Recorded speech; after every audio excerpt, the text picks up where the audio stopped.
اهلا يا حاج بسيم، عامل مرحبا. ايه؟ اتفضل. ماشي. انت بعت لي ليه يا حاج بسيم؟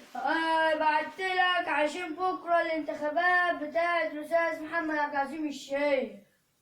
لازم كلنا نقف جنبه، نسوان ورجال، نلف على البيت بكره نطلع النسوان والرجال من البيوت. ان شاء الله يا حاج بسيم. لازم نقف جنبه وقفة راجل واحد إن شاء يطلع الله. النسوان والرجال.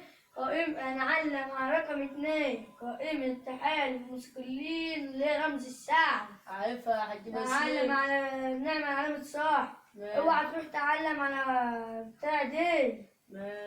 انت يالا انت قاعد كده ما رحتش انتخبت ليه يالا؟ مش جاي لك روح انتخب. انتخابات ايه يا حاج برسيمه؟ ما احنا كل سنه بنروح ننتخب ناس ولا ما بيعملناش حاجه.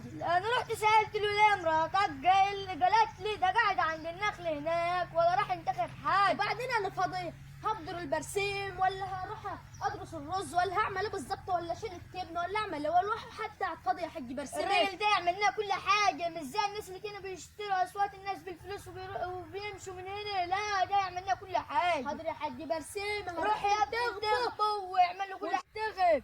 هم مسهلين اللجان هناك ومسهلين كل حاجه.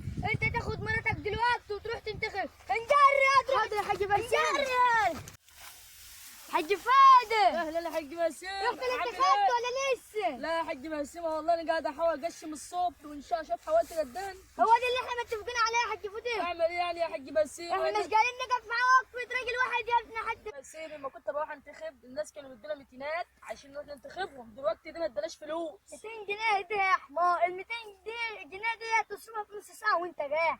انما ده يعمل لنا خدمات وهيأمن مستقبل عيالنا يا حمار. انت اللي بتفهم. يلا يا غبي روح انتخبوا. ماشي يا حاج يلا بسيم. ادي نجري لا خد يا مراتك حاج وابوك بسيم معاك يا والله. وعيالك ماشي يا يا حاج بسيم. انت عارف يا حاج بسيم، انا كنت هندم ندمة عمري ان انا ما كنتش شفت انتخبت الاستاذ محمد عبد العزيز الشيخ.